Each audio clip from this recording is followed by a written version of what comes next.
ሰላም እንደምን አላችሁ የጤና ለሁሉም ቤተሰቦች ዛሬ ስለ ሐሞት ጠጠር መንስኤዎችና ስለ በሽታው ይዘንላችሁ መተናል ሰብስክራይብ ያላደረጋችሁ የደወሉን ምልክት በመጫን ሰብስክራይብ እንድታደርጉ እንጠይቃለን አብረን ቆይ የሐሞት ጠጠር ምንድነው እንዴት ይፈጠራል ያለ ሐሞት ጠጠር መኖር ይቻላል ለሚሉ ጥያቄዎች መልስ ይዘን መተናል የሐሞት ከረጢት ራሱን የቻለ አካለ አባል ወይም ኦርጋን ሲሆን የሐሞት ፈሳሽን ከጉበት በመቀበል በጊዜያዊነት ማስቀመጥና እንዳስፈላጊነቱ ደግሞ ከከረጢቱ ወደ አንጀት ማጓጓዝ ያከናውናል ሐሞት ወደ ቢጫ ቡናማ የሚያደላ ፈሳሽ ሲሆን በትንሹ አንጀት ውስጥ የቅባት ምግቦች እንዲሰባበሩና በሰውነት ተመተው ጥቅም ላይ እንዲውሉ የሚያደርግ ነው። የሐሞት ጠጠር የሚፈጠረው የተለያዩ ደቂቅ ቅንጣቶች በሐሞት ከረጢት ውስጥ መጠራቀምና እየጓጉሉ ሄደው መጠጠር ደረጃ ሲደርሱ ነው። እነኚህ ቅንጣቶች የሐሞት ጨው፣ ኮሌስትሮል፣ ካልሲየም እና ቢሊሩቢን ናቸው።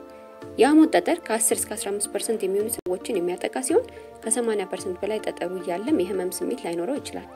የሐሞት ጠጠር ከባድ ህመም ሊያስከትል ይችላል። በተለይ በሐሞት መንጮረር ቱቦዎች ላይ በተወተፈ እንደሆነ ከፍተኛ የጤና ችግሮችን ሊያስከትል ይችላል።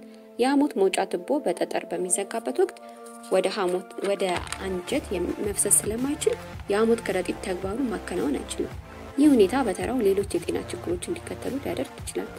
ሌላኛው ችግር ደግሞ ከረጢቱ ላይ የሚያጋጥም መለብለብ ወይም ብግነት ሲሆን ምክንያቱ ደግሞ ፈሳሹ ጠንካራ ክምችት ወይም ኮንሰንትሬትድ ስለሚሆን ነው። ይህ ሁኔታ በባክቴሪያዎች ኢንፌክሽን ሊባባስ ይችላል። በዝቅተኛ ደረጃ ደግሞ የሐሞት ጠጠር ጋር ተያይዞ የካንሰር እጢ ሊያጋጥም ይችላል።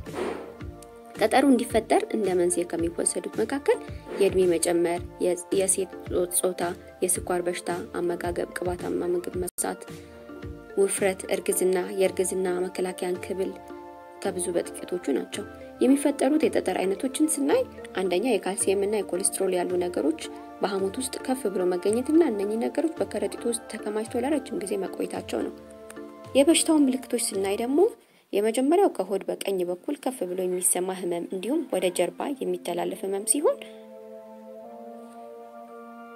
ብዙውን ጊዜ ከበድ ያሉ ምግቦች ከተመገቡ በኋላ ይቀሰቀሳል እንዲሁም ከደቂቃዎች እስከ ሰዓታት የሚቆይ ህመም ሊሆን ይችላል። አንዳንድ ጊዜም ከእንቅልፍ ማታ ሊቀሰቀስም ይችላል በከባድ ህመም የተነሳ። ሌላው ማቅለሽለሽ፣ ማስመለስ፣ የምግብ ፍላጎት መቀነስ ሊታይ ይችላል።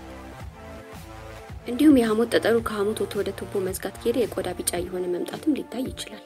እንደነዚህ አይነት የበሽታ ምልክቶችን አንድ ሰው ካየ ምልክቶቹን ችላ ሳይል ሐኪም ጋር መሄድና በመሳሪያ መታየት እንዲሁም ተገቢውን ህክምና ማግኘት ይኖርበታል። ምክንያቱም የጠጠር በቀዶ ህክምና ካልወጣ የተባባሰ የህመም ስሜት ሊኖረው ይችላል። እነዚህም ተባባሰ ህመም፣ የሐሞት ከረጢት መቆጣት ወይም አኪዩት ኮሌሲስታይተስ፣ መግል መያዝ፣ የሐሞት ከረጢት መበሳት፣ መሸንቆር፣ የቱቦ መደፈን እንዲሁም ሌሎች ችግሮችን ስለሚያስከትል መውጣት ይኖርበታል።